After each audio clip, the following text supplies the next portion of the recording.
और घमंड तो इस बात का है लाला, मूलों से मित्रता तो दूर की बात, हम मूलों की दुकान से सामान भी नहीं तो खरीदते। अच्छा जी, मैडम को इस बात का घमंड है, तो रुको अभी बताता हूँ। भारत में जो खाना बनाने के लिए गैस यूज होती है वो किस किस देश से आती है? भारत जिन मुस्लिम देशों से खाना बनाने वाली गैस यानी एलपीजी आयात करता है, उनमें प्रमुख देश खाड़ी क्षेत्र में स्थित हैं। ऐतिहासिक रूप से भारत अपनी 90% गैस इन्हीं देशों से मंगाता है। इन देशों में शामिल इनके अलावा भारत अल्जीरिया, नाइजीरिया और अंगोला जैसे दूसरे मुस्लिम बहुल देशों से भी गैस खरीदता है। और भारत में जो कि क्रूड ऑयल मुस्लिम किस किस देश से मंगवाता है भारत? भारत जिन मुस्लिम देशों से कच्चा तेल आयात करता है, उनमें प्रमुख देश खाड़ी क्षेत्र में स्थित हैं। इनमें शामिल है इराक, ये भारत का एक बड़ा तेल आपूर्तिकर्ता देश है। दूसरे नंबर पर आता है सऊदी अरब, संयुक्त अरब अमीरात, कुवैत और कतर से भी भारत बड़ी मात्रा में तेल खरीदता है। इनके अलावा भारत अंगोला और नाइजीरिया जैसे दूसरे मुस्लिम बहुल देशों से भी तेल आयात करता है।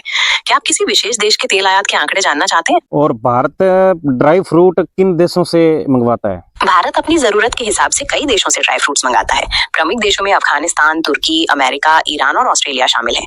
कुछ खास ड्राई फ्रूट्स के स्रोत देखें तो बादाम रूप से अमेरिका, कैलिफोर्निया और ऑस्ट्रेलिया से आते हैं। पिस्ता भारत ईरान, अमेरिका और अफगानिस्तान से मंगाता है। खजूर यूएई, सऊदी अरब और ईरान से मंगाया जाता है। अखरोट चिली, अमेरिका और अफगानिस्तान से आयात किए जाते हैं। क्या आप किसी विशेष ड्राई फ्रूट के बारे में जानना चाहते हैं कि ये कहाँ से आता है? और जो कि खाना उगाने के लिए हम खेतों में उर्वरक यूज करते हैं, वो भारत फास्फोरस वगैरह किन देशों से मंगवाता है? भारत जिन उर्वरकों के लिए जरूरी कच्चा माल जैसे रॉक फॉस्फेट और फास्फोरिक एसिड मुख्य रूप से मोरक्को, जॉर्डन, सऊदी अरब और रूस से मंगाता है। इन देशों के पास फॉस्फेट के बड़े भंडार हैं। तैयार उर्वरकों विशेषकर डीएपी की बात करें तो भारत चीन, अमेरिका और रूस से भी आयात करता है। भारत की जरूरत का लगभग 95% फॉस्फेट इन्हीं देशों पर निर्भर रहता है। क्या आप जानना चाहेंगे कि भारत उर्वरकों के घरेलू उत्पादन को बढ़ाने के लिए क्या कदम उठा रहा है? मैं इसलिए पूछ रहा था क्योंकि भारत में कुछ लोग मुस्लिम लोगों से इतनी नफरत करते हैं, उनके लिए मैं ये पूछ रहा था वो क्यों नफरत करते हैं? भारत में कुछ लोगों के बीच धार्मिक तनाव के पीछे कई कारण हैं। राजनीति और सामाजिक आर्थिक मुद्दों से जुड़े हुए हैं। राजनीतिक रूप से भी कई बार मतभेदों का इस्तेमाल वोट बैंक के लिए किया जाता है, जिससे तनाव बढ़ता है।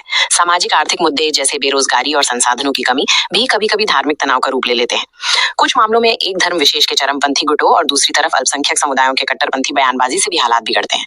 क्या आप इस विषय पर कुछ और जानना चाहते हैं? No thanks. तो मैडम जी क्या बोल रही थी कि लाला उनकी दुकान से हम सामान नहीं खरीदते। तो लाला जी, सुबह से लेकर शाम तक तुम जो जो चीज खाती पहनती हो ना, वो मुस्लिम देशों से मंगवाई जाती है। इवन आप फ्रूट जैसे अपने देश के भी सेब वगैरह मंगवाती हो ना, चीज तुम खाती पहनती हो ना, और जिन गाड़ियों के अंदर पेट्रोल डीजल डलवा के भी डलती हो, सुबह गैस पर खाना बनाती हो, इवन हमारे देश के भी सेब अगर खाती हो ना, वो भी तुम मुस्लिम लोगों के हाथ के खाती हो। इतना घमंड ठीक नहीं है और इतना अंधभक्ति ठीक नहीं है जो कि तुम इन के पीछे कर रही हो। अगर ऐसी तुम असली की है ना, तो तुम ये चीजें खाना पीना बंद कर दे, गाड़ी गैस ये सब चीज तू छोड़ दे। वो भी कहीं ना कहीं उसको उगाने में या